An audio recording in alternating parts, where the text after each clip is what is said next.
Summary: Atomic Habits, an easy and proven way to build good habits and break bad ones. James Clear.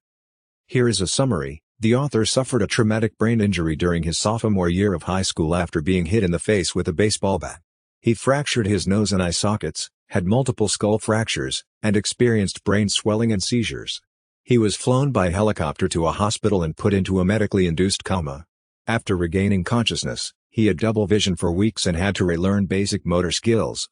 His left eye bulged out of its socket for over a month before gradually sliding back into place. His recovery was difficult and took over 8 months. He struggled with depression and the challenges of his rehabilitation. A year after the injury, he returned to baseball but was cut from the varsity high school team, a significant disappointment. He barely played during his senior season. Despite these setbacks, he still believed he could become a great baseball player, though he knew the responsibility was on him to make improvements.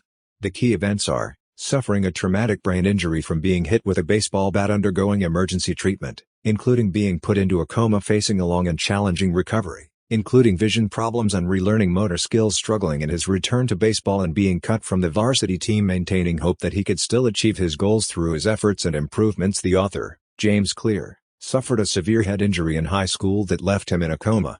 He struggled for years with rehab and adjusting to life's challenges. He began college 2 years after his injury and started developing better habits and routines. He found that small, consistent habits led to remarkable improvements over time. For example, going to bed early, keeping his room clean, studying regularly, and weight training led him to become an academic All-American baseball player by his senior year. Clear began writing about habits and personal development in 2012. His blog and newsletter increased, and he signed a book deal in 2015. He frequently speaks to companies and at conferences about habit formation. Clear says this book provides a practical, evidence-based approach to building effective habits over the long run. It draws on research in biology, psychology, neuroscience, and other fields. The 4-step model of cues, craving, response, and reward is an integrated framework that accounts for both external influences and internal drives on our behavior. The fundamentals in this book are timeless principles of human behavior that people can apply to transform their lives and fulfill their potential through better habits.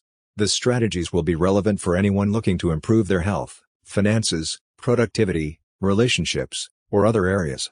Habits are constantly changing, but human behavior follows specific lasting rules.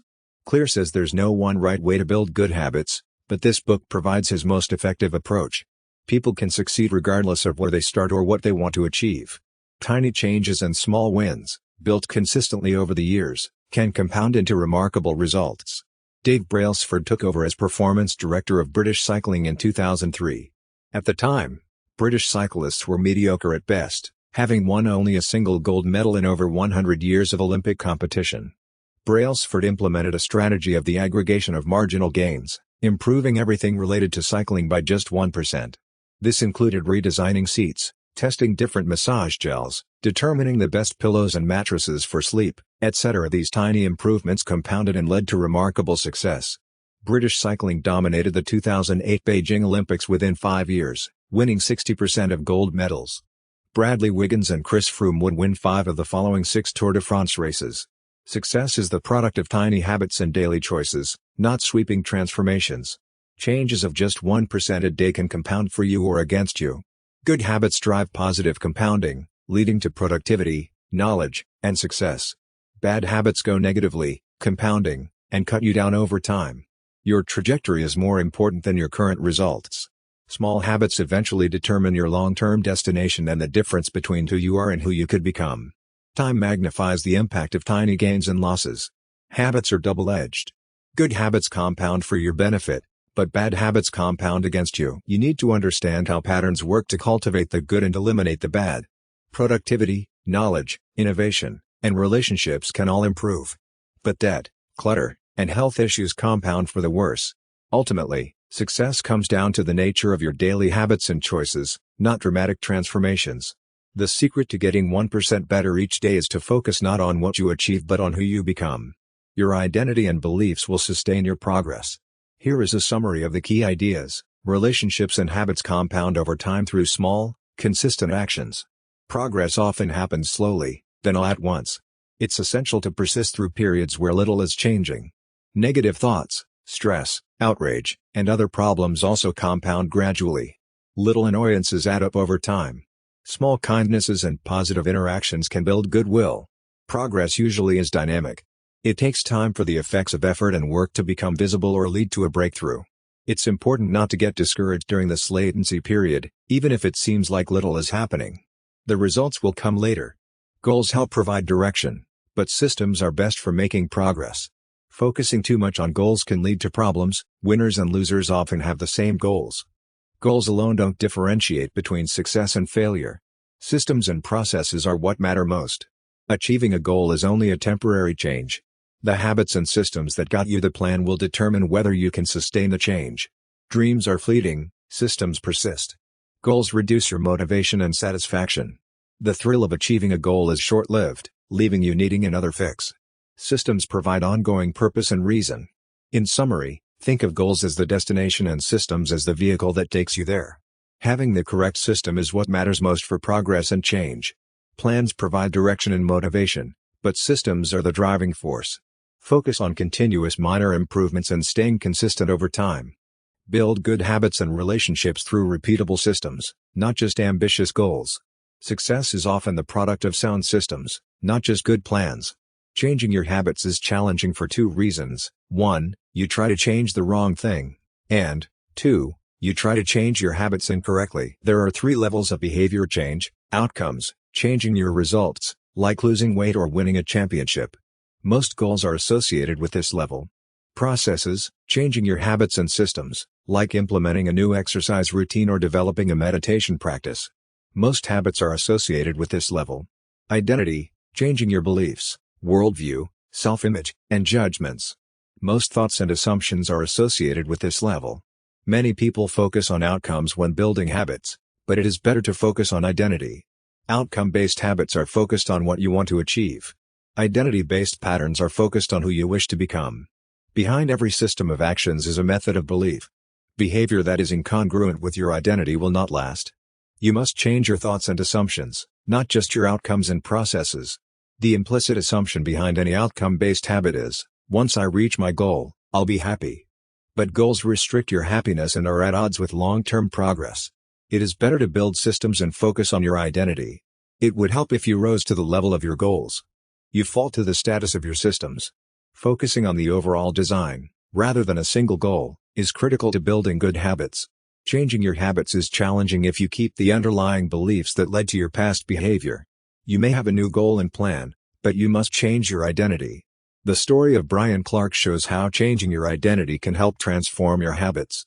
Clark had chewed his fingernails for years but was able to stop after getting a manicure that made his nails look nice. He developed pride in his claws and changed his identity, which made the habit change stick. The strongest motivation is when a habit becomes part of your identity. You go from saying you want something to saying you are something.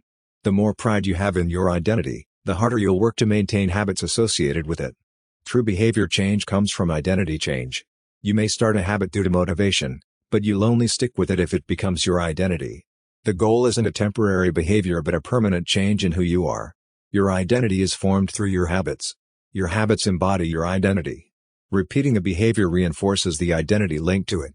Your identity is your repeated beingness. Whatever your identity, you believe it because you have evidence through your habits and experiences. Changing your habits is how you evolve your identity gradually. Each habit is a vote for who you want to become. No single habit transforms you, but as the votes accumulate, the evidence for your new identity builds up. Meaningful change comes from small habit changes, not radical shifts. The most practical way to change your identity is to change your habits. Each time you do an action, you embody an aspect of your identity. Practices build evidence that lets you trust and believe in your new identity. Bad habits also chip away at your desired identity. You don't need to be perfect, but you must win more votes for your desired identity. Habits are behaviors that are repeated enough times to become automatic. They are formed through trial and error. When you first encounter a new situation, your brain has to figure out how to respond. It tries different options to see what works. There is a lot of mental activity as you analyze the situation and find a solution. Sometimes you stumble upon a solution that provides a reward. Your brain takes note of what led to the tip. This creates a feedback loop where you try, fail, learn, and stretch differently. With repetition, useless actions fade away. and valuable efforts are reinforced. This is how habits form. When you face a recurring situation, your brain automates solving it. Habits are automatic solutions to problems you face regularly. They are reliable solutions to recurring problems in our environment. As habits form, mental activity decreases. You get better at noticing the cues that lead to success and ignoring other details. Your brain develops a rule: if this, then that. You can follow these rules automatically whenever the situation arises. Habits are mental shortcuts you learn from experience. They are memories of solutions that have worked in the past. The key points are: habits are learned through feedback loops. They are automatic solutions to recurring problems. They are formed through trial and error and repetition. As they form, less mental effort is required to follow them. Habits form through a four-step loop: cue, craving, response, and reward. The cue triggers a craving for a reward, which motivates a response. The response delivers the tip, which satisfies the craving. This forms a feedback loop. Habits reduce cognitive load by automating behaviors. This frees up mental capacity for other tasks. Practices do not restrict freedom but create it. They handle the fundamentals so you can focus on higher-level activities. The cue triggers the habit loop. It is a signal that a reward is available. Lines differ based on the individual and what they have learned. Cravings drive habits and motivate action. They arise from wanting to change your internal state in some way. Desires differ based on the person and the cue. The response is the habit you perform, either a thought or action. Whether a reaction occurs depends on motivation, ability, and how much effort is required. Rewards satisfy cravings and teach the brain which actions are worth remembering. They close the feedback loop. Without tips, habits will not form. The habit loop has two phases: the problem phase, cue and craving, and the solution phase, response and reward. The circle is continually scanning for problems to solve. Examples of the habit loop in real life include checking your phone, biting your nails while working, and drinking coffee after waking up. In each case, there is a cue, a craving, a response that satisfies it, and a reward. The critical insight is that habits form through a continuous four-step loop. Understanding how the habit loop works allows you to gain awareness and control over your practices. You can optimize your procedures by designing an effective cue, maximizing your motivation, making the response easy, and choosing rewarding outcomes. Patterns are fundamental, but you still have freedom over them. Here is a summary of the phases. Cue: you smell a donut shop walking down the street near your office. Craving: you begin to crave a donut. Response: you buy a donut and eat it. Reward: you satisfy your craving to eat a donut. Buying a donut becomes associated with walking down the street near your office. Problem phase. Cue: you hit a stumbling block on a project at work. Craving: you feel stuck and want to relieve your frustration. Response: you pull out your phone and check social media. Reward: you satisfy your craving to feel relieved. Checking social media becomes associated with feeling stalled at work. Problem phase. Cue: you walk into a dark room. Craving: you want to be able to see. Response: you flip the light switch. Reward: you satisfy your craving to see. Turning on the light switch becomes associated with being in a dark room. The four laws of behavior change are: make it obvious, make it attractive, make it easy, make it satisfying. These laws can be inverted to break a bad habit: make it invisible, make it unattractive, make it difficult, make it unsatisfying. Habits become automatic and non-conscious over time with repetition. We stop paying attention to the cues and responses that make up our habits. The first step to changing habits is becoming aware of them. Pointing and calling, saying your actions aloud, helps raise awareness of your practices. The Habits Scorecard helps you determine which habits are good, bad, or neutral based on whether they help you become the person you want to be. An implementation intention is a plan you make about when and where you will perform a habit. When situation X arises, I will perform response Y. A study found that 91% of people who made implementation intentions exercised at least once per week, compared to 35 to 38% without implementation intentions. Implementation intentions leverage time and location cues to trigger habits. Specifying when and where you will act on practice makes the pattern more automatic. To create an implementation intention, fill in the blanks: when, time, arrives, I will, behavior, at, location. Be specific about what day and time and where you will perform the habit. An example implementation intention is: when I leave work at 5 p.m. on Monday, Wednesday, and Friday, I will go to the gym for a 30-minute workout. Here is a summary of the response. Implementation intentions help people stick to goals and habits. Studies show they increase the odds of habits like recycling, exercising, and quitting smoking. Prompting voters to make a plan to vote increases voter turnout. Government programs had success in initiating tax payments and traffic ticket payments. People with a specific plan for when and where to make a habit are likelier to follow through. Many people fail because they need to specify the details. Implementation intentions provide clarity and remove the need to decide when to act. They make the time and place for a habit obvious through repetition. Habit stacking attaches a new habit to an existing habit, using the existing habit as a cue for the new one. The formula is, after, current habit, I will, new habit. Habit stacking can create chains of small habits by linking new practices to existing habit stacks. It provides momentum to build new habits through the natural flow from one behavior to the next. Habit stacking creates a set of rules to guide your behavior in a structured way. It provides a game plan for how to act in the appropriate situations. The secret to creating successful habits is choosing the right cue to trigger the addiction. The line should be particular and happen frequently. Unlike implementation intentions which specify when and where behavior will happen, habit stacking builds the time and location into the habit. The formula is, after, current habit, I will, new habit. Choosing the right cue for habit stacking is important. It should happen frequently and be immediately actionable. Vague signals like read more or eat better don't provide enough instruction. Motivation is overrated. Environment often matters more in shaping behavior. Small changes to the environment can lead to big changes in behavior without changing basis. An example is the study in the hospital cafeteria. By making bottled water more available and prominent, the researchers decreased soda sales by 11% and increased water sales by 26% without directly talking to anyone. The environment is the invisible hand that shapes human behavior. Behavior depends on the person and the environment. B equals FP, E. People often choose products based just on placement and availability. Vision is the most powerful human sense. Since we depend so much on vision, visual cues strongly influence our behavior. Minor visible changes can lead to significant behavioral changes. You can design your environment to encourage good habits and behaviors. In one study, homes with electrical meters in visible locations use 30% less energy than nearly identical homes where the meters were in the basement. Environment design matters. The key lessons are, choose sound cues for your habits, leverage habit stacking, realize motivation is overrated, and design your environment for success. Your environment can be a powerful tool for building better habits and improving your behavior. Small changes in your environment and the cues around you can significantly change your habits and behavior over time. Every habit starts with a cue or trigger that tells your brain to go into automatic mode and perform a ritual. We notice signals that are prominent and stand out. You can make good habits more prominent by making their cues obvious in your environment. For example, keeping workout clothes visible can cue you to exercise. Over time, habits become associated with a single cue and the entire context around them. For example, people may drink more in social situations than alone because the whole context, friends, music, bar, etc. becomes the cue. You can train yourself to associate a habit with a particular context. For example, going to bed only when tired can help you learn to associate your bed with sleeping.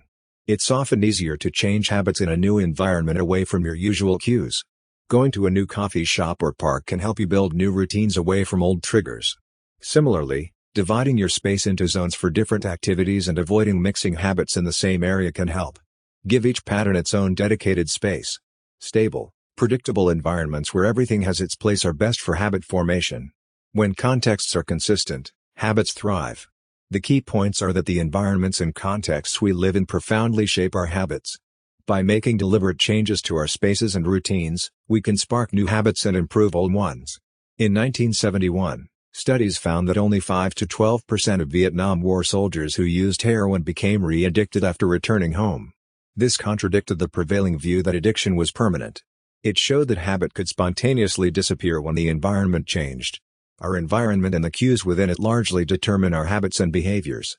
When the context changes, so do the practices. Typical addiction treatment often fails because people return to environments with the same cues that prompted the addiction. Habits get encoded in our brains, so we crave the associated behavior whenever we encounter the cues. Environmental triggers can cause unwanted cravings and the desire for bad habits. Reducing exposure to these cues is the most effective way to change behavior. Self-control is difficult to maintain long-term. Optimizing your environment and minimizing exposure to cues for bad habits is more effective. Willpower is a short-term solution, not a sustainable one. To create good habits, make the cues obvious, implementation intentions, Habit stacking, design environment. Make the habits attractive. Make the habits easy. Make the habits satisfying. To break bad habits, make the cues invisible, reduce exposure. Make the habits unattractive. Make the habits difficult. Make the habits unsatisfying. The key takeaway is that habit change is best achieved through environmental design, not willpower alone. Manipulate your environment and cues to encourage good habits and discourage bad ones. Nicolaas Tinbergen, an ethologist, conducted experiments on baby birds and animals. He presented bird chicks with fake beaks painted with red spots. The chicks pecked vigorously at the red dots, even though the beaks were artificial, showing an instinctive attraction to the red color. Similarly, grill-eyed geese will try to roll round objects into their nests and move more oversized things more enthusiastically. These experiments showed that animals have inborn rules of behavior and will respond strongly to exaggerated versions of stimuli related to those rules. Scientists call these exaggerated stimuli supernormal stimuli. Humans are also susceptible to supernormal stimuli, like junk food, which triggers our instinctive attraction to salt, sugar, and fat. The modern food industry creates hyperpalatable foods by optimizing sugar, fat, and salt levels to make the bliss point and keep people craving more. These foods are highly engineered to be as rewarding as possible. Similarly, many modern opportunities are highly engineered to be as rewarding and habit-forming as possible, like social media, online porn, shopping, and more. These stimuli exaggerate features that humans find naturally attractive and rewarding. At a biological level, the neurotransmitter dopamine drives the attraction to these habit-forming stimuli. Dopamine spikes when we experience pleasure but also in anticipation of amusement. The expectation of a reward can be as rewarding as the reward itself. Whenever dopamine rises, so does our motivation to act. In summary, habit-forming behaviors are associated with higher dopamine. The modern world presents many highly engineered stimuli that drive strong dopamine responses and keep us craving more. The key is to make behaviors and opportunities as attractive and rewarding as possible. The story discusses Laszlo Polgar, a Hungarian man who believed that genius is made, not born. He sought to raise his children to become chess prodigies to prove his point. He found a wife, Clara, who agreed with his views. They homeschooled their 3 daughters and immersed them in chess. Their oldest daughter, Susan, started playing at 4 and was beating adults within 6 months. Their middle daughter, Sophia, became a world champion at 14 and a grandmaster a few years later. Their youngest, Judith, was the most talented. She beat her dad at 5, was a top 100 player at 12, and was the youngest grandmaster at 15, breaking Bobby Fischer's record. For 27 years, Judith was the top-ranked female player. Despite their unusual upbringing, the sisters say they enjoyed their lifestyle and training. They credit their parents' support and vision for their success. The story shows how family and environment are crucial in shaping habits and talent development. With the right support system, prodigious skill is possible. But without it, potential can be squandered. In summary, the story highlights the role of family and environment in developing skills and shaping habits. With the right support system, as the Polgars had, exceptional talent can be fostered. But without that system, the potential is often unrealized. The Polgar sisters grew up surrounded by a culture that praised and rewarded an obsession with chess. As a result, they developed a love of chess at an early age. Humans have an innate desire to fit in and bond with others. For most of human history, being part of a group was essential for survival. As a result, people tend to imitate the habits and behaviors of those around them. We tend to adopt the habits of 3 groups in particular: the close, we pick up habits from those closest to us, like family, friends, and coworkers. Studies show people tend to gain or lose weight to match close ones. The many, we look to the group to determine appropriate behavior, especially when unsure. Solomon Asch's experiments showed people will agree with an obviously incorrect group answer to conform. The more people in the group, the more people do. The powerful, we tend to imitate the habits and behaviors of those with high status, success, money, fame, or admiration in a given field. Seeing elite athletes or musicians practice a routine makes us view that behavior as more attractive and achievable. Surrounding yourself with people who have the habits you want to have makes those behaviors seem normal. Finding a group where your desired habit is the norm, and you already have something in common helps motivate you and reshape your identity. Maintaining group membership after achieving a goal helps ensure long-term habit change. Nothing sustains motivation for new habits like belonging to a tribe or group. Shared identities and experiences transform patterns from a personal quest into a team effort. Individual goals become shared goals, which are more powerful and motivating. Our surrounding culture and social groups often influence our habits. We tend to pick up habits from our close friends and family, the close, our wider community, the many, and those we admire, the powerful. We have a strong desire to fit in and belong, so we frequently adopt habits that our culture and social groups approve of and praise. However, the practices of our groups are only sometimes the best for us as individuals. Every habit has an underlying motive or drive, like obtaining food, connecting with others, gaining status, or reducing uncertainty. Our surface-level cravings are specific manifestations of these deeper motives. Habits are the solutions we have learned to apply to these underlying drives and problems. Habits form associations in our brain between cues, predictions or rewards, and responses. When we perceive a row, our brain predicts the appropriate response based on past experiences. These predictions and associations determine if we find a habit worth repeating. To change a bad habit, we need to identify the underlying motive it is trying to satisfy and find an alternative practice that meets that same motive more healthily. We must also break the association between the cue and the undesirable response by avoiding the signal or reframing our prediction. For example, the underlying motive behind smoking may be reducing stress or anxiety. A better alternative habit could be exercising, meditating, or journaling to satisfy that same underlying need in a healthier way. We can also break the association between seeing cigarettes, the cue, and craving one, the prediction, by reframing how we think about smoking, as suggested in Alan Carr's book. In summary, to change habits, we must identify the underlying motive, find an alternative habit to satisfy that motive. Break the association between the cue and the bad habit by avoiding the line or changing our prediction. Your habits and cravings are driven by underlying motives and predictions in your mind. You feel a passion when there is a gap between your current and desired state. Your habits are attempts to address your fundamental motives and desires. You can make bad habits unattractive by, it highlights the benefits of avoiding the bad habit. This reframes the practice in a negative light. I was associating the lousy habit with negative feelings. Create a motivation ritual that prompts positive feelings before avoiding the bad habit. You can make good habits attractive by, I was associating the excellent habit with positive feelings. Create a motivation ritual that prompts positive feelings right before the good practice. You are making the cues of good habits evident in your environment. This makes the pattern intuitive and automatic. I am pairing the excellent habit with something you need to do or already enjoy. This temptation bundling makes the habit more appealing and attractive. You are surrounding yourself with a culture where the desired habit is regular. This social support and peer pressure encourage your habit change. In summary, you can change your habits by reprogramming your mind to make good habits attractive and bad habits unattractive. Shift your mindset and environment to support the practices you want to build. Habits are rooted in your predictions and interpretations of events, not objective events. By reframing your thoughts, you can transform any practice. The third law, make it easy. Focus on practicing, not planning. Taking action leads to results, motion alone does not. Repeat a habit to master it. Repetition leads to automaticity. The fourth law, make it satisfying. Highlight the benefits of avoiding your bad habits. Make the excellent pattern satisfying. How to break a bad habit. Inversion of first law, make it invisible. Remove cues of the bad habit from your environment. Reduce exposure. Inversion of second law, make it unattractive. Reframe your mindset. Highlight the benefits of avoiding the bad habit. Inversion of third law, make it difficult. Add obstacles to make the lousy habit challenging to do. Inversion of fourth law, make it unsatisfying. Find ways to make the bad habit unsatisfying.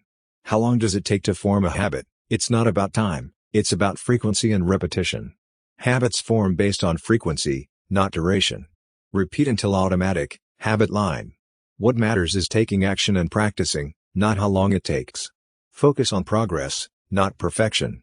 The key is to start, repetition, not perfection. Put in the reps. Practice the habit. Make it easy through repetition. The amount of time you have been performing a habit is less significant than the number of times you have completed it. Repetition is the key to habit formation. The law of least effort states that people will gravitate toward the option requiring minor work. We are motivated to do what is easy and convenient. Every habit requires energy to perform, and the more energy required, the less likely we are to follow through. It is crucial to make good habits as easy as possible so we do them even when we don't feel like it. Reducing friction, or the obstacles between you and a desired end state, makes habits simpler and easier to perform. Two effective ways to reduce friction are: practice environment design. Choose a place to perform your habit that fits your routine and daily path. Patterns are easier to build when they require a little extra effort.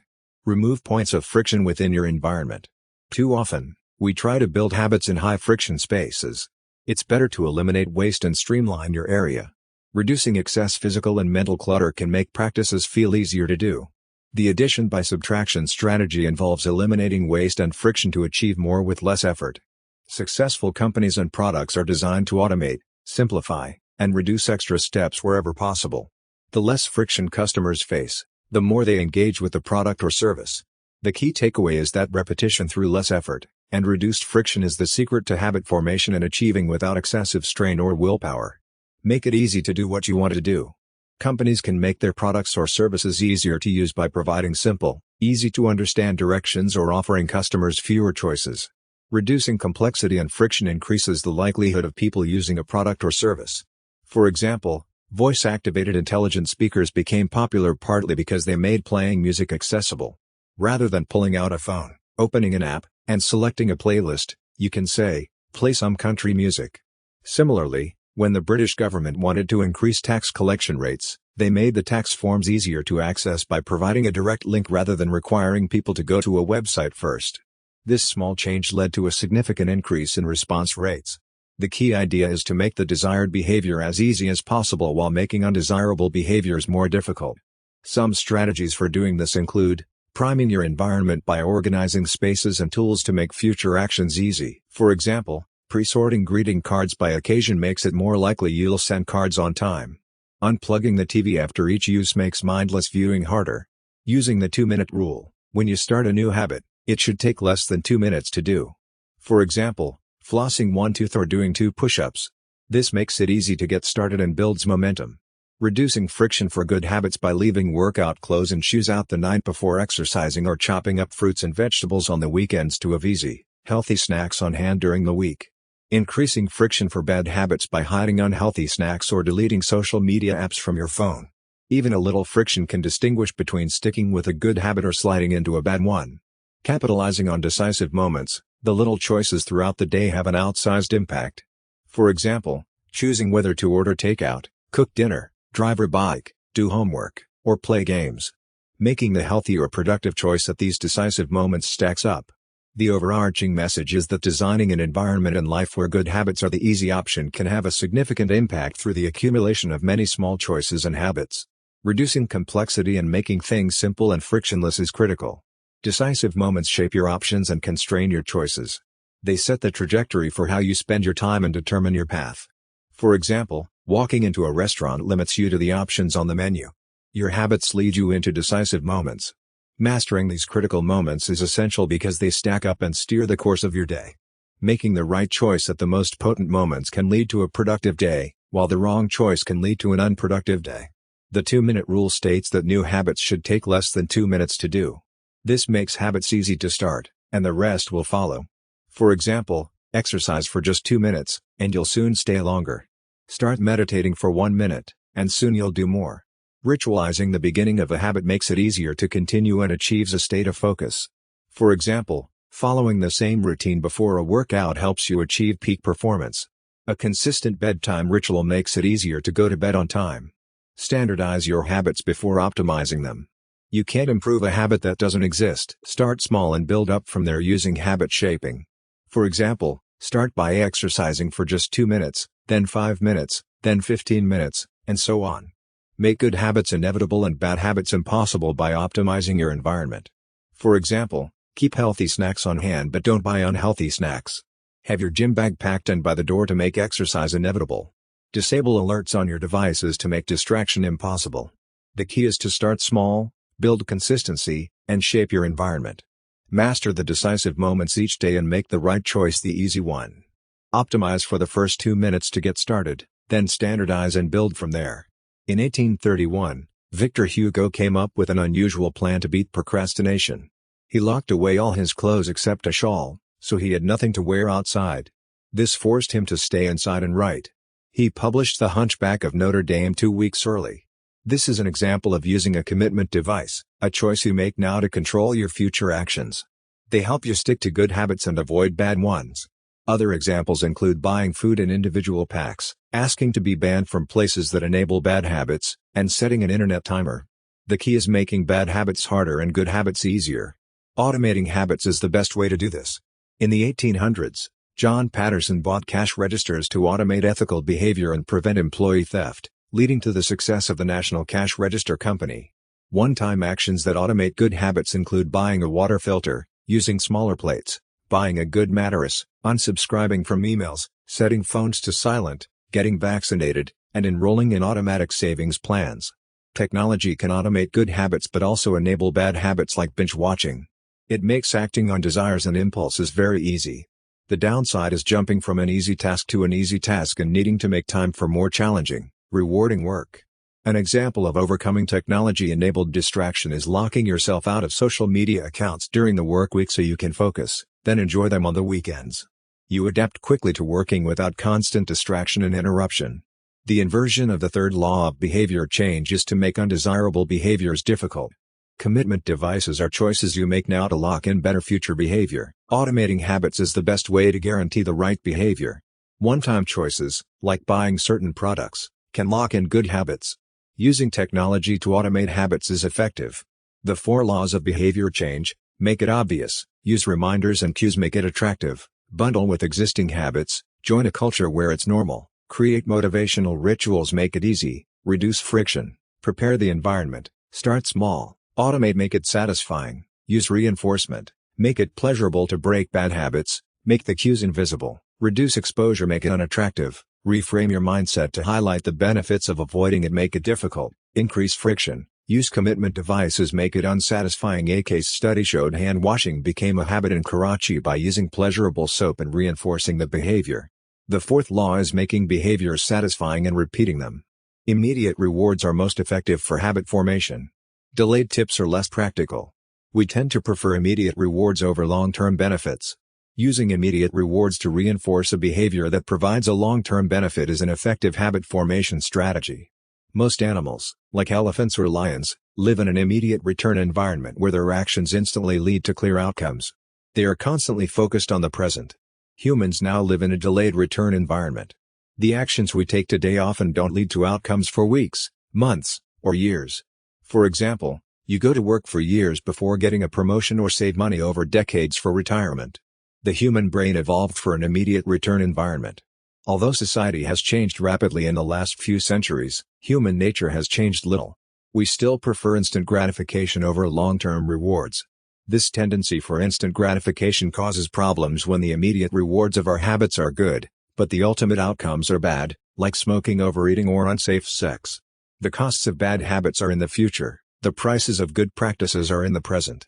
To overcome this tendency, you need to make good habits rewards more immediate and alarming habits costs more immediate. You can do this by, you are adding instant gratification to good habits. Feel successful with small wins and reinforce your good habits with immediate rewards. See your good habits as rewarding in themselves. You are making avoidance visible. Open a savings account for something you want and deposit money whenever you avoid a bad habit. This makes not doing something immediately rewarding. You are choosing rewards that reinforce your identity and goals. Pick tips that align with your ultimate objectives, not ones that conflict with them. For example, select leisure time over food if you're trying to diet. In summary, you need to work with human nature, not against it, by adding instant gratification to your good habits and instant costs to your bad ones. Make avoidance visible and rewarding. Choose identity-aligned rewards. This helps you delay gratification and achieve your long-term goals. In 1993, Trent Iresmith developed a simple daily habit of moving paper clips from one jar to another after each sale call he made. This helped him stay consistent and become a top performer. Visual measures of progress, like moving objects from one container to another, provide satisfaction and reinforce your habits. They give you immediate feedback on your progress. Habit trackers, like calendars, logs, and charts, are a simple way to measure if you're sticking with a habit. They provide multiple benefits. They make the habit obvious by creating visual cues and reminders. Studies show people who track practices are more successful. They are attractive and motivating by showing your progress. This can encourage you to continue and not break your chain of habit. They are satisfying by giving you a concrete record of your habit string. It feels good to see progress grow over time. Tracking also helps focus you on the process, not the outcome. Many people resist tracking and measurement because it can feel tedious or burdensome. But monitoring, even if temporary, can benefit nearly anyone. When possible, use automation to make tracking easier. Review data you may already be collecting without realizing it. The key is to start simple and not feel overwhelmed by tracking your entire life. Find ways to make measurement engaging and sustainable for you. Roger Fisher, a prominent negotiation expert, proposed that nuclear launch codes be implanted in a capsule next to the heart of a volunteer who accompanies the president. The president would have to kill the volunteer first to launch nuclear weapons.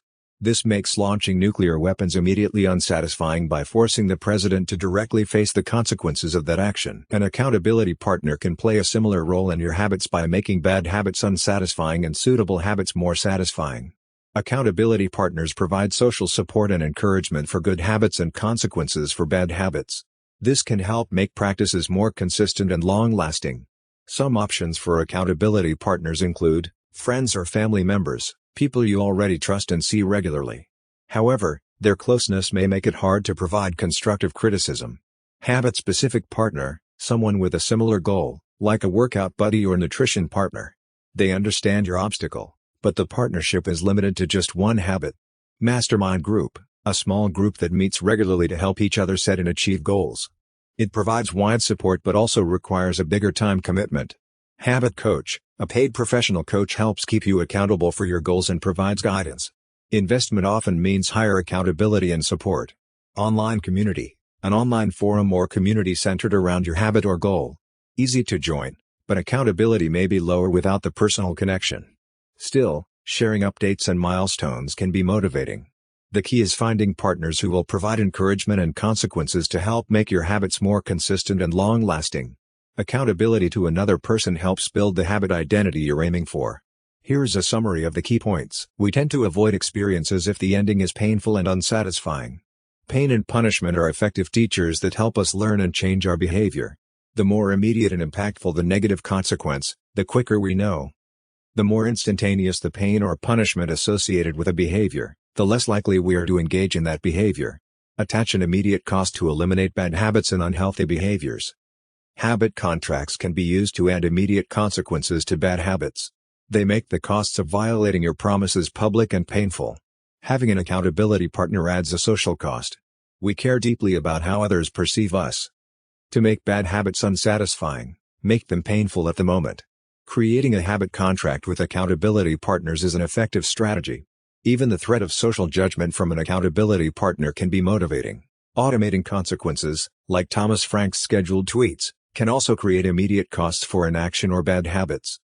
The 4 laws of behavior change apply to eliminating bad habits and cultivating good ones. Make it invisible, reduce exposure to cues of bad habits. Make it unattractive, add costs to make the lousy habit ugly. Make it difficult, increase the friction and inconvenience of the bad habit. Make it unsatisfying, create immediate negative consequences. Strategies for creating good habits include: make it obvious, use implementation intentions, habit stacking, and a visible environment. Make it attractive, use temptation bundling, join a culture where the habit is regular, and create motivation rituals.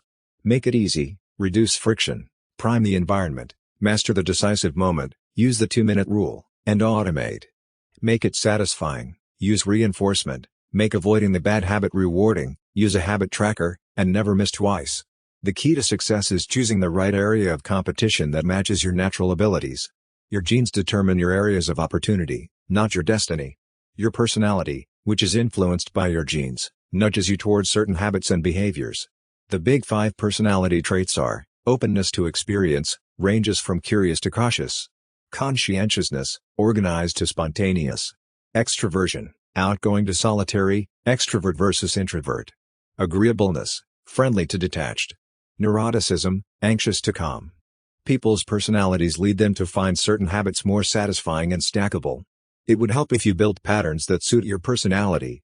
Some examples: physically active introverts may prefer solo sports like rock climbing or cycling over team sports. Conscientious people may rely more on environmental design to build good habits. Neurotic, anxious people may find practices that reduce worry and stress more satisfying.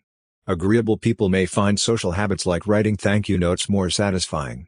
The key is choosing habits that you find enjoyable and satisfying, not just the popular or standard ones. There are many versions of good practices that can work for different people. Find the ones that are right for you. Here is a summary of the key ideas related to the 4th law: Pick habits and areas of focus that play to your strengths and natural abilities. This will make progress more accessible and help you achieve satisfying results. Choosing the wrong habits or fields of competition can make life a struggle. Explore a variety of options and possibilities, especially early on. Then narrow your focus to the areas where you get the best results and have the most natural talent or skill. For most people, an 80-20 split between focus and exploration is good. More investigation is better when you're new or losing. More emphasis is better when you're experienced or winning. Look for signs that point to your natural talents and strengths. Things like, what feels fun for you but like working for others? What makes you lose track of time? Where do you get better results than average? What comes naturally or authentically to you?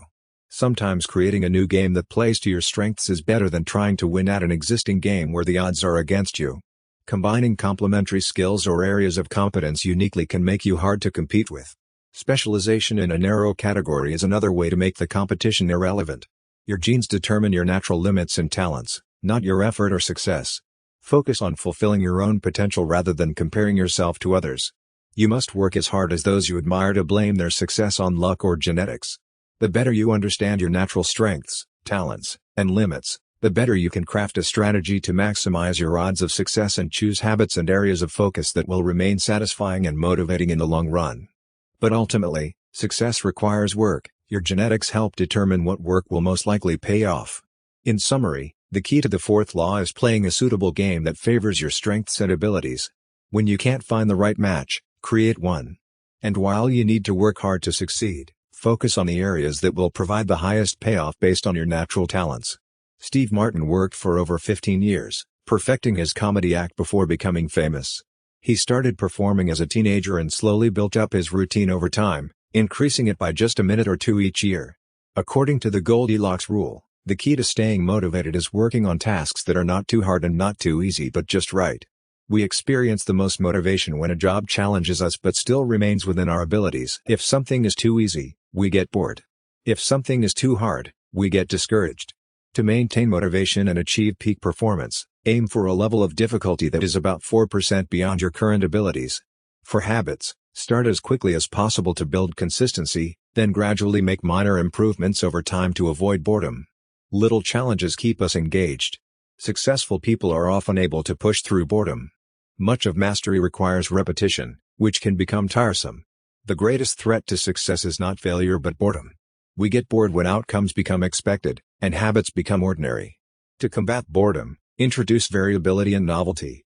Video games, junk food, porn, slot machines, and similar experiences provide variable rewards with elements of surprise and uncertainty. The sweet spot for desire occurs when there is a 50-50 split between success and failure, enough tip to feel satisfied but enough uncertainty to still feel motivated. Not all habits need variable rewards, but for patterns you want to maintain long-term, building in ways to avoid excessive boredom can help keep you motivated and consistent. The key is making gradual improvements over time. Don't change strategies at the first dip in motivation. Look for ways to spice things up while sticking to the overall plan. Habits create a foundation for mastery by allowing us to perform actions automatically without much thinking. This frees up our mental space to focus on higher-level skills. However, the downside of habits is that we can fall into mindless repetition and become less sensitive to feedback. We assume we're improving just from the experience when we're reinforcing our habits, not actually improving them. Mastery requires a combination of habits and deliberate practice. Patterns allow us to perform specific skills automatically, but then we must deliberately practice to continue improving. It is an endless cycle of building habits, then improving on them.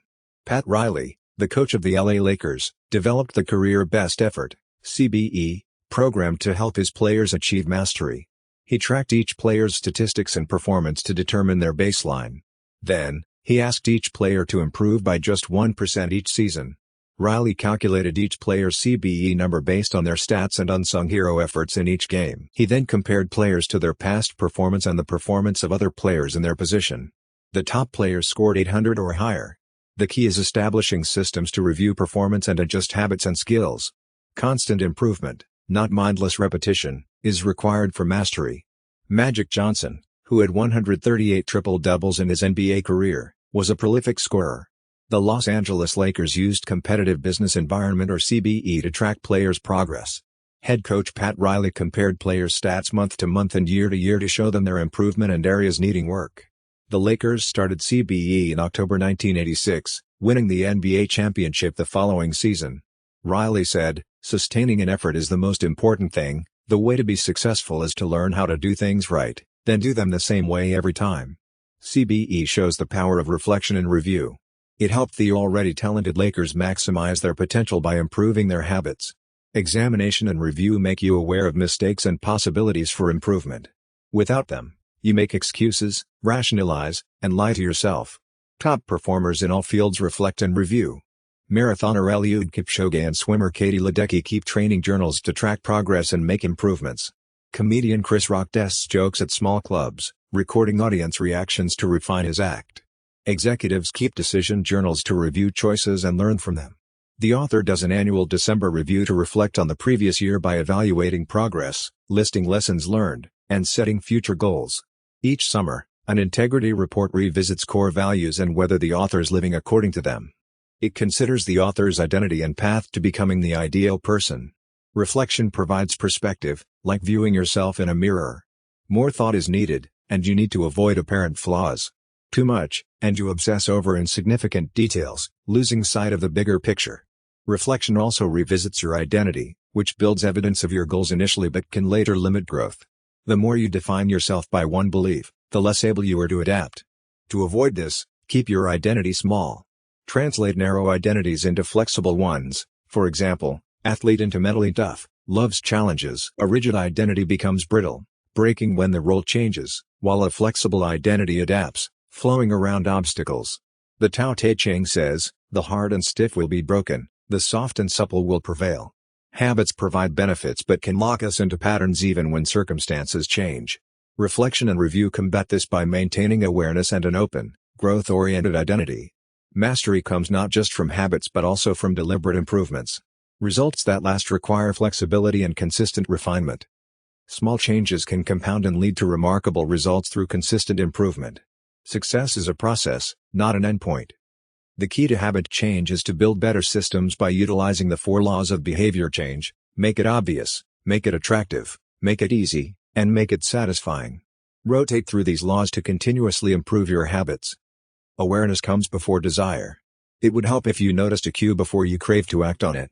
Happiness is the absence of desire. It's the feeling you get when you don't have the urge to change your state.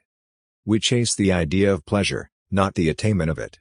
Pleasure only comes after we've acted to achieve it. Desire is pursued, pleasure ensues.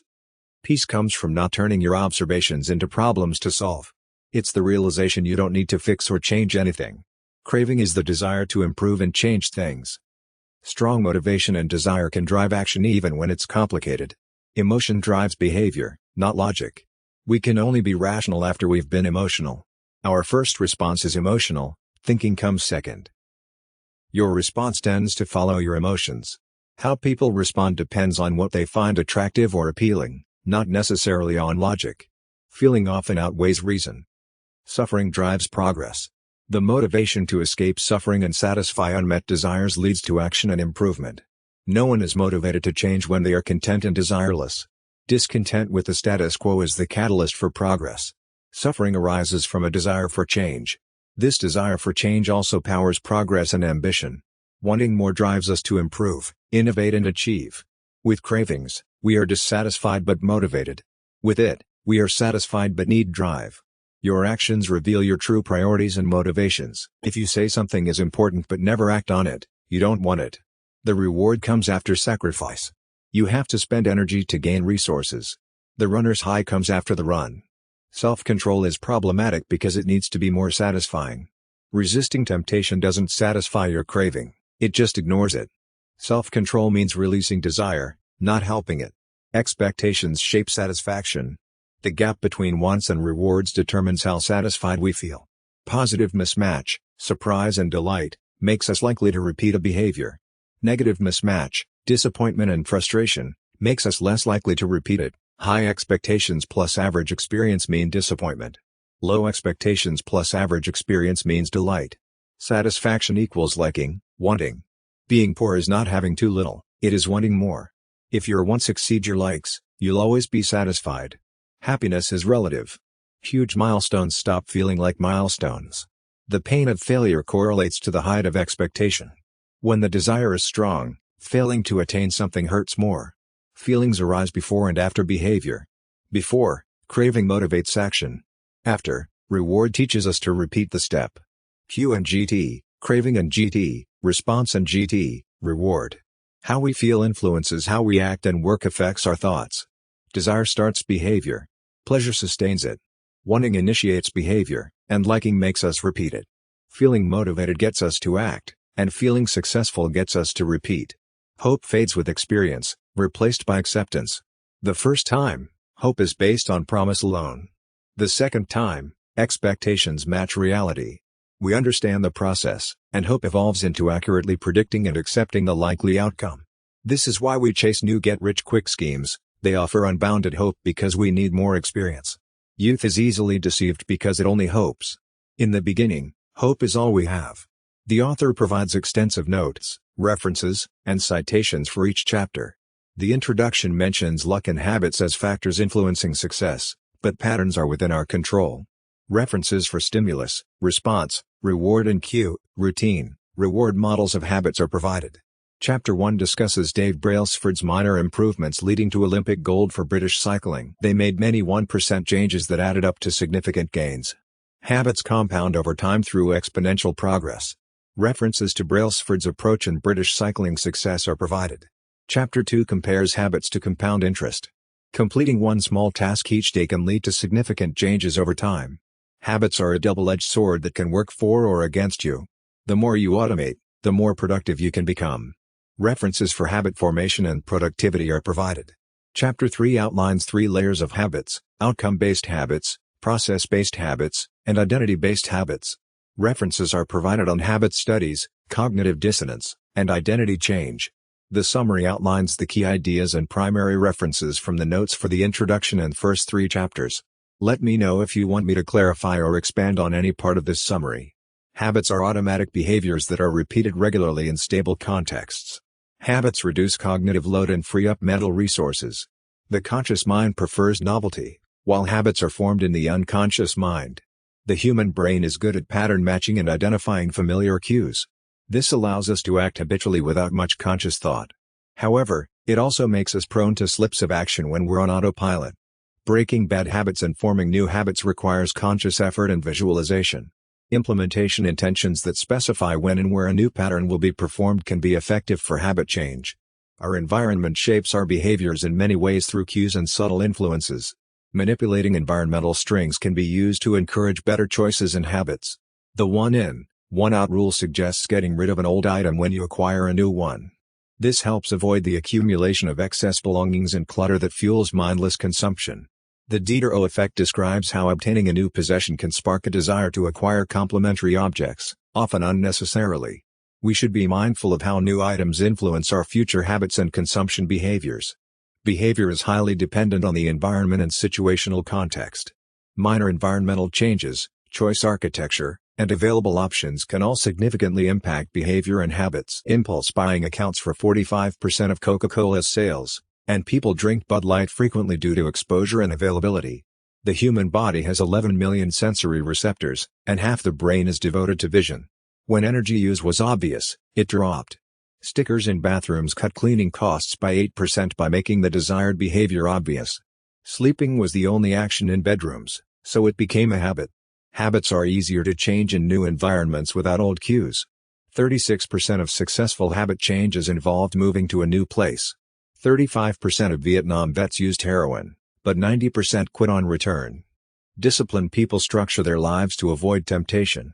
It's easier to resist temptation when you don't have to. Encoded habits are ready to be used, but cues are needed. Shaming and fear don't work for changing habits like overeating or smoking. Brief exposure to addictive cues triggers a craving. Experiments show animals have innate responses that can be exploited. Modern food taps into evolution to make junk food compelling by manipulating taste, salt, fat, and bliss point. We've become too good at pushing our pleasure buttons. Dopamine makes pleasure feel good. Experiments stimulating dopamine centers in rat brains caused them to do that activity continually until they died. Craving and desire have a neurological basis. Without passion and motivation, the action stops. Kent Barrage et al. Found that mice still exhibited taste reactivity after being depleted, suggesting dopamine relates more to wanting than liking.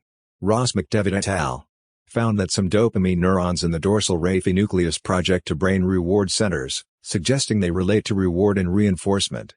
Natasha Dowshell notes that slot machine gamblers experience a dopamine rush and feedback loop with each spin.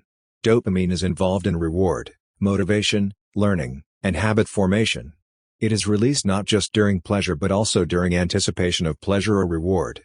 Dopamine compels cause and action. Byrne created a stationary bike that requires pedaling to continue streaming Netflix, hijacking people's dopamine feedback loops. According to probability theory, frequent behaviors are more likely to reinforce intermittent behaviors. This is how habits form. Genius is trainable and learnable, not just innate. We often imitate the habits and behaviors of those around us, for better or worse. People's obesity risk increased by over 50% based on the obesity levels of people in their social circles.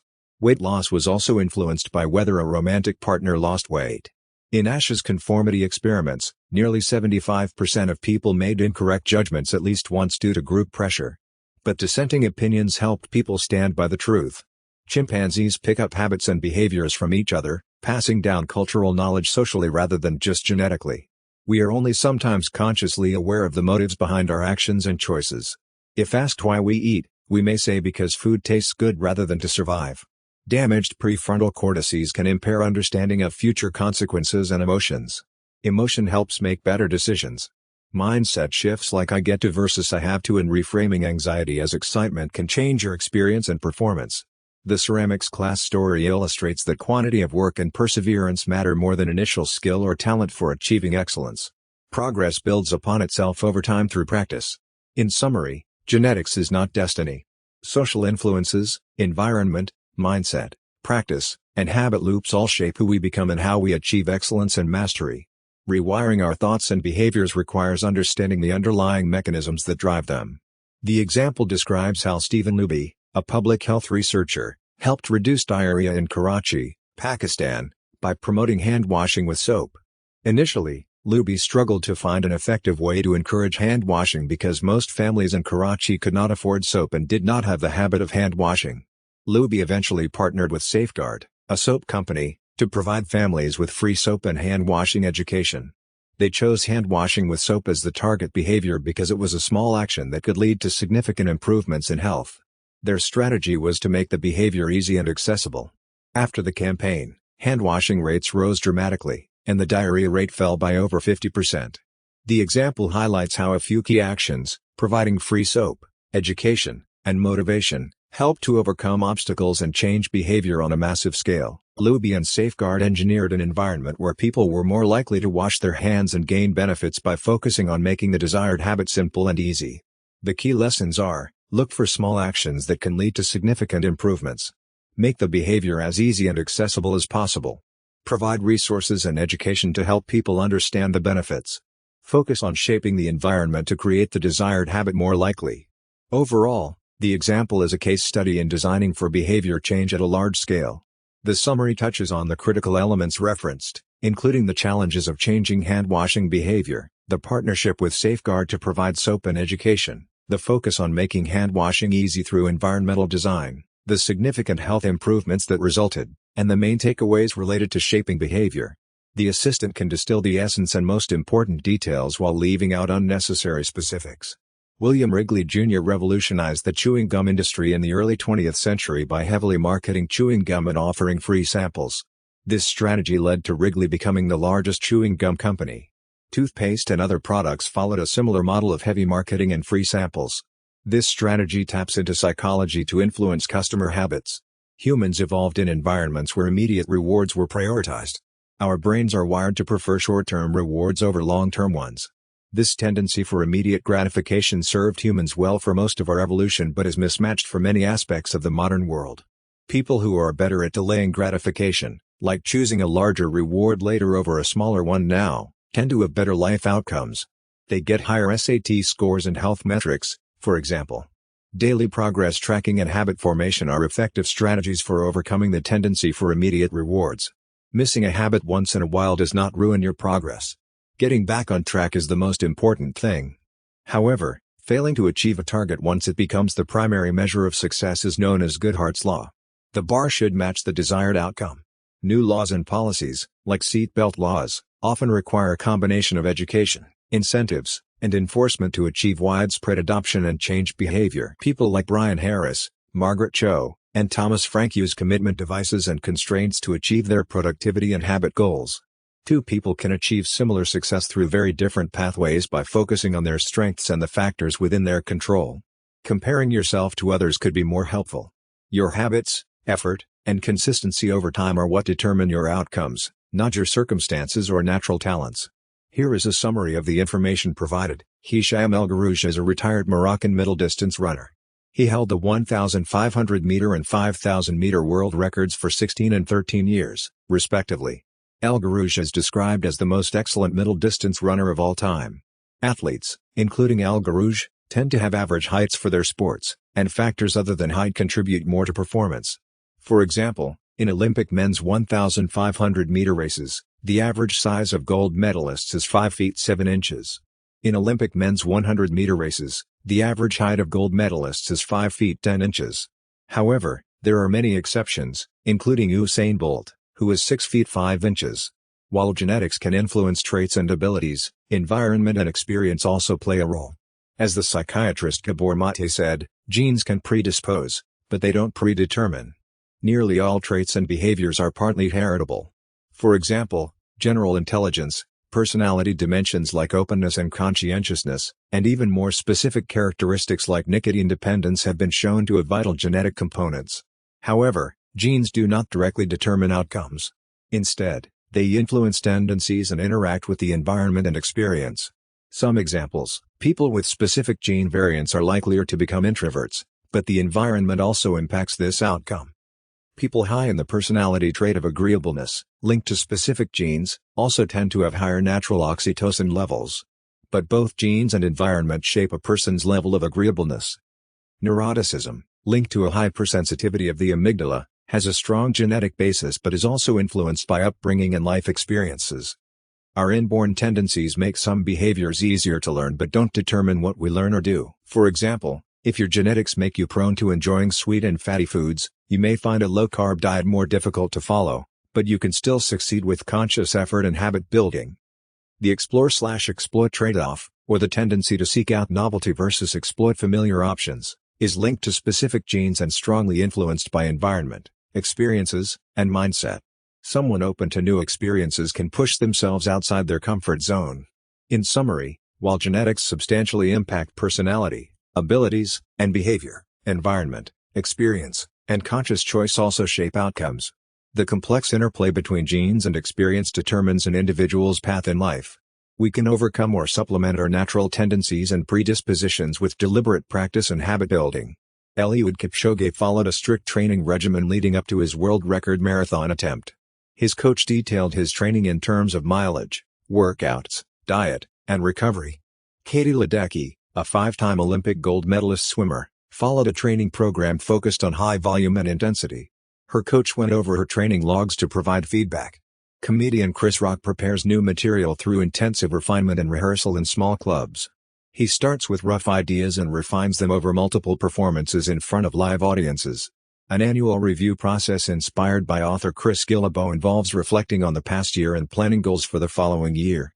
Keeping one's identity small, as suggested by Paul Graham, means not defining oneself by external factors like a job title or role in a community. In summary, happiness comes from the space between fulfilling a desire and forming a new one. Happiness cannot be pursued directly, it arises as a byproduct. As Viktor Frankl suggested, having meaning or purpose enables one to overcome suffering. Emotions and intuitions, described as System 1 thinking, tend to drive behavior more than logical reasoning, described as System 2 thinking. Feeling satisfied depends on perception and expectation. Poverty is wanting more, not having too little, as suggested by Seneca. Aristotle noted that habit is critical to excellence. Little lessons include, happiness is fleeting and found in the space between desires. You can't pursue happiness itself, you must engage in meaningful pursuits. Emotions drive behavior more than logical reasoning. Satisfaction depends on your perception and expectations. Poverty is a state of mind where you always want more. Habits are essential to excellence. In summary, Behavioral change depends on making good habits obvious and attractive while making bad habits invisible and unsatisfying. The forces influencing habits include environment and cues, motivation and craving, repetition and automaticity, and rewards and reinforcement. While practices can have downsides like mindlessness, their benefits include freeing up mental resources, speed and efficiency, and continual learning and mastery. Here is a summary of the key ideas in Atomic Habits by James Clear. Small changes lead to remarkable results. Making a 1% change to your daily habits can significantly impact you over time, thanks to the power of compounding. Changing your trajectory by just a few degrees can take you to a different destination. Habits are the compound interest of self-improvement. The effects of your habits multiply as you repeat them. They seem to make little difference on any given day, but their impact can be enormous over the months and years. Success comes down to the habits you build. It would help if you made habits attractive to stick with them. Use temptation bundling, social support, and environment design to make your habits desirable. Make the cues for your bad habits invisible and the lines for your good habits noticeable. It would help if you made habits easy to stick with them. Reduce friction associated with your habits and create simple behaviors you want to stick to.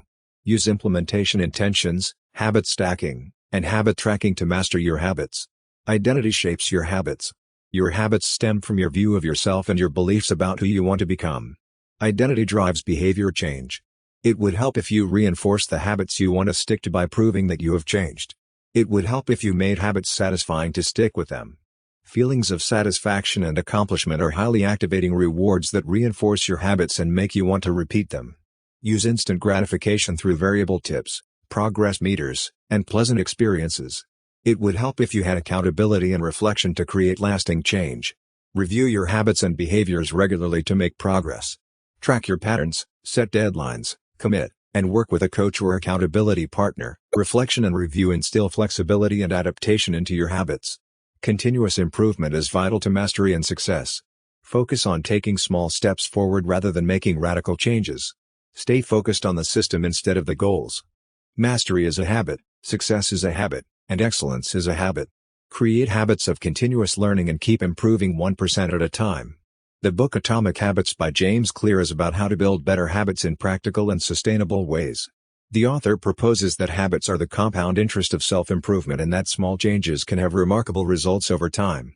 The fundamentals of habit change are presented in the first 3 chapters. The author discusses how habits shape your identity and the 4-step habit loop: cue, craving, response, and reward.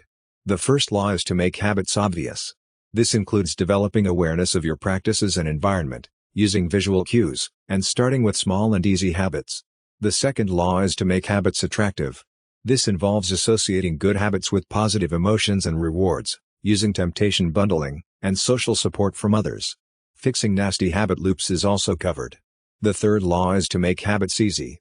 This includes reducing friction and obstacles, taking advantage of convenience and simplicity, using the 2-minute rule to overcome procrastination, and designing your environment and defaults. The fourth law is to make habits satisfying. Feeling successful and tracking your progress leads to higher motivation and satisfaction levels. Accountability partners in habit tracking are discussed. Advanced tactics for building lasting habit change are presented in the final chapters. The role of genetics and talent and the Goldilocks rule for staying motivated are discussed. Potential downsides and issues with habits are also covered. A habits scorecard, motivation matrix, habit tracker, and other helpful tools are provided. The appendices offer further resources and suggestions for applying the lessons to business and parenting.